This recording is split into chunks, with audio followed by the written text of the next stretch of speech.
안녕하세요. 박민수 원장입니다. 항상 구독해 주시고 좋아요를 눌러주셔서 진심으로 감사드립니다. 오늘 조금 무거운 주제를 말씀을 드릴까 하는데요. 바로 코로나 재유행 오기 전에 반드시 두 가지는 준비하자. 최근에 감기가 코로나 걸렸을 때보다 더 힘들다, 더 괴롭다 그렇게 이야기하시는 분들이 굉장히 많습니다.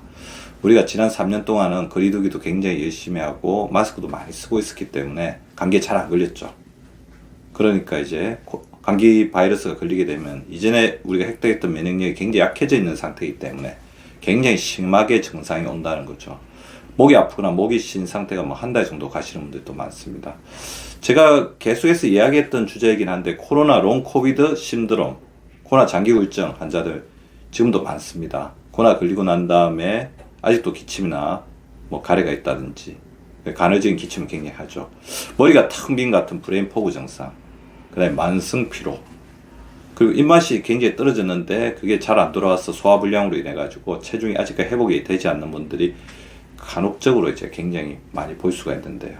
제가 또 최근에 이제 걱정이 되는 게 코로나 환자들이 아직까지 완전히 없어지지 않고 서서히 이렇게 남아 있고, 그리고 환자분들이 그러다 보니까 저한테 굉장히 많이 물어봅니다. 원장님, 코로나 바이러스 다시 유행할까요? 사실 이 부분을 누구도 예측하기는 쉽지가 않지만 우리 바이러스의 특성을 안다면 이 부분에 대해서 코로나 바이러스는 다시 유행하지 않는다, 그렇게 이야기하기는 쉽지 않습니다. 다만 코로나 바이러스가 지난 3년처럼 팬데믹, 대유행 상태를 갈 거냐, 아니면 엔데믹, 풍토병이죠, 독감 바이러스처럼 우리가 철에 따라서 이제 나오는 그런 어떤 유행을 할 거냐. 근데 코로나 바이러스 특성은 여름에도 이렇게 잘 이렇게 줄어들지 않는다는 것이 특징이죠. 그리고 최근에 또 때 아니게 독감도 굉장히 유행하는 걸 봐서 이 바이러스 질환들이 겨울철에만 유행한다는 건 통념을 많이 벗어나고 있습니다.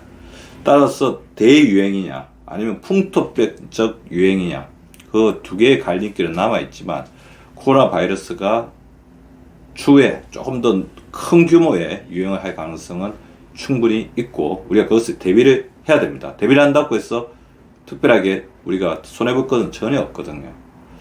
왜 그러냐면 지금 코로나 바이러스 작년에 대유행을 하면서 바이러스 역과 집단 면역에 있던 상태가 좀 항체가 이제 떨어지신 분들은 걸릴 가능성이 있고 그걸 미리 대비를 해야 되는데, 그렇다면 코로나 바이러스를 이제 100% 피하기는 쉽지가 않습니다. 걸리는 거는 피할 수가 없다면 우리가 그거를 막아내야 되는 거죠. 코로나 바이러스에 걸렸을 때 이게 큰 후유증을 남기거나 아니면 생명에 지장을 주는 정도로 이렇게 바이러스가 우리 몸을 점령해 버리지 않도록 하는 게 굉장히 중요하고, 그렇다면 이전에 우리가 코로나 걸렸을 때 굉장히 고생했던 분들, 그 다음에 지금도 롱 코비드 신드롬으로 후유증 굉장히 괴로워하시는 분들을 잘 살펴보면서 어떤 부분이 취약했기에 그런 부분들이 장기적으로 이렇게 영향을 미치고 있는지를 살펴보는 게 굉장히 중요한데요. 저는 이제 두 가지를 말씀을 드릴 수 있을 것 같아요. 롱 코비드 신드롬에 걸렸던 분들, 그러니까 코로나 바이러스가 몸속에 들어왔는데 그거를 완벽하게 몸속에서 제거하지 못하고 있는 상태라는 거죠. 첫 번째 특징은 바로 저근육량, 근육량이 다른 사람에 비해서 굉장히 줄어들어 있는 분들이었습니다. 자, 우리가 이제 건강검진을 하고 이제 인바디 체성 분석을 하게 되면 체지방률을 굉장히 열심히 보지만 근육량 잘 보지 않는데, 근육량도 보면 정상 범위가 있는데요. 그 정상 범위에서 이제 정상 범위에도 또 중간값이 있거든요. 중간값보다 떨어져 있는 분들, 그러니까 근육량이 부족한 쪽에서도 조금 더 부족한 분들이 이런 어떤 문제점들을 굉장히 많이 이렇게 야기하고 있습니다. 자, 근육이 이제 부족해지면 우리가 면역력이 떨어지는 이유는 다 알고 계시죠. 왜 그러냐면 우리 몸에서 근육을 만드는 가장 중요한 재료가 바로 단백질인데, 단백질은 근육만 만드는 게 아니라는 거죠. 효소, 호르몬, 항체까지도 같이 만들게 됩니다. 자, 이때 가장 중요한 역할을 하는 게 아미노산 풀이거든요. 아미노산 풀은 일부 부분은 근육을 만들고, 그 다음에 일부분은 효소, 호르몬, 항체를 만드는데, 또 이 아미노산 풀이 이제 부족해지게 되면 다시 근육을 녹여서 이렇게 하게 되고, 이런 어떤 작용들을 하게 됩니다. 따라서 근육량이 부족해진 분들은 아미노산 풀을 채우는 데만 급급하고, 아미노산 풀이 이렇게 아주 이제 원활하게 효소나 호르몬 항체를 만드는 데 있어서 작동을 못할 가능성이 있고, 면역 항체의 퀄리티, 질이 낮을 수밖에 없다는 것입니다. 따라서 근육량을 잘 유지하는 게 우리 면역력을 높이는데 굉장히 중요하죠. 뿐만 아니라 이 근육에서는 마이오카인이라고 하는 우리 몸에 굉장히 중요한 항염증 물질이 계속해서 지속적으로 나오고 있기 때문에 이 근육량을 늘려주는 것은 아미노산 풀의 유지를 통한 균형을 통한 면역항체 생성, 그리고 항염증 물질인 마이오카인의 원활한 작동을 통한 우리 몸의 염증 지수를 낮추는데 중요하게 작동하게 되고, 이것이 면역력을 높이는데 굉장히 중요한 작동을 하게 됩니다. 그래서 근육량을 정상으로 만들자. 그래서 본인이 근육량이 줄어들어 있다. 근육량이 정상 범위에 있지만 낮은 쪽에 있다. 근육량이 정상이라고 하더라도 조금 더 높은 쪽으로 보내는 것이 필요하다. 그런 어떤 생각을 가지고 이 부분을 높이기 위해서 노력을 해주셔야 됩니다. 당연히 이제 근육을 이렇게 늘리기 위해서는 근육의 재료를 공급해 주는 게 굉장히 중요하겠죠.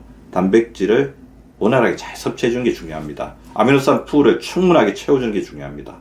그래서 동물성 단백질, 식물성 단백질에 균형을 맞춰주는 게 중요한데요. 저는 이렇게 드시면 괜찮을 것 같아요. 하루에 계란 1개 정도는 먹는다.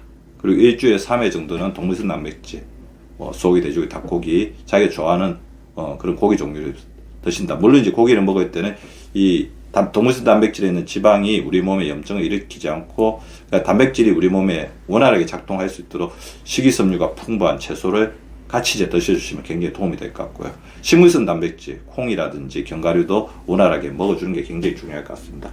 그리고 제가 하나 더 이제 강조하는 게, 운동할 때 우리가 근육이 굉장히 늘어나잖아요. 근데 우리가 잘못 운동하게 되면 근육에 있는 단백질을 빼서 아미노산 풀로 보낼 수가 있기 때문에 운동할 때 영양 공급을 잘 해주는 게 굉장히 중요합니다.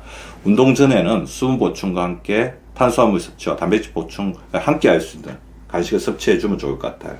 달걀, 우유, 비스켓, 통곡 비스켓 같은 거 드시면 좋을 것 같고요. 운동 중에는 충분한 수분을 섭취해 주는 게 굉장히 필요합니다. 그래서 수시로 물을 먹으면서 운동을 해주면 좋을 것 같고요. 운동이 끝나고 나서는 반드시 수분 보충을 해주고, 그날 저녁에 아까 제가 말씀드렸던 단백질 섭취를 해서 우리 근육이 잘 형성되도록 해주는 게 중요하죠. 따라서 살 빼기 위해서 운동하지 말고 근육을 늘리기 위해서 운동한다는 그 생활 원칙을 가지는 게 좋을 것 같고요. 자, 그리고 근육의 양뿐만 아니라 근력도 굉장히 중요합니다. 그리고 근육이 잘 형성되고 잘 작동하려면 근육 내에 있는 미토콘드리아가 굉장히 원활하게 작동해야 되는데, 이 미토콘드리아가 잘 작동하기 위해서는 이 에너지의 낭비, 웨이스팅이 없어야 되거든요. 그래서 적당하게 균형 잡힌 절식을 하는 게 중요하고요. 그 절식을 하되 탄수화물, 단백질, 지방의 균형이 맞아야 됩니다. 그리고 꾸준한 운동, 매일 하루에 20분에서 30분이라도 운동을 해주는 게 굉장히 중요하죠. 그리고 근육 운동을 한 날은 일찍 잠을 자면서 성장 호르몬이나 멜라토닌이 우리 근육을 잘 이렇게 지원해 줄 수 있도록 하는 게 좋을 것 같습니다. 미토콘드리아 대사에 도움이 되는 영양소, 비타민 B, 마그네슘 굉장히 도움이 될 것 같고요. 카르니틴도 굉장히 도움이 됩니다. 카르니틴 같은 경우는 긴 사슬 지방산이 산화될 때 미토콘드리아 내부에서 카르니틴 셔틀을 이용하거든요. 그래서 지방산의 대사를 원활하게 해주는데 굉장히 도움을 주는 게 될 것 같고요.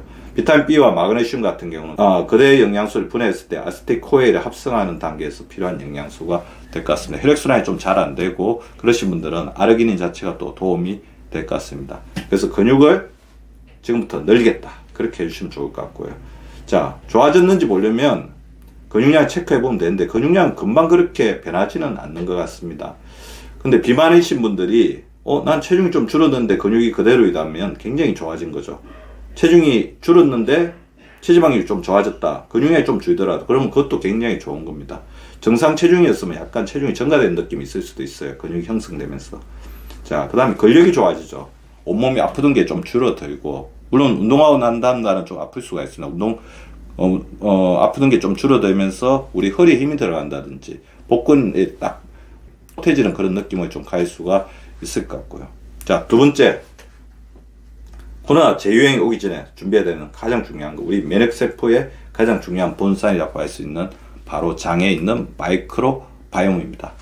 자, 장이 나쁘다는 것은 무엇을 의미하는지를 우리가 알아야 되는데, 자, 그러면 유익균과 유해균의 8대2의 균형, 황금 비율이 깨진 거죠. 황금 비율이 깨어지게 되면 이런 신호들이 나타나게 됩니다. 장에서 나타나는 신호죠. 먹으면 소화가 안 되고 가스가 쉽게 차오릅니다. 15일 수 있습니다. 소장 세균 가다 증식, 그다음에 설사를 자주 하죠.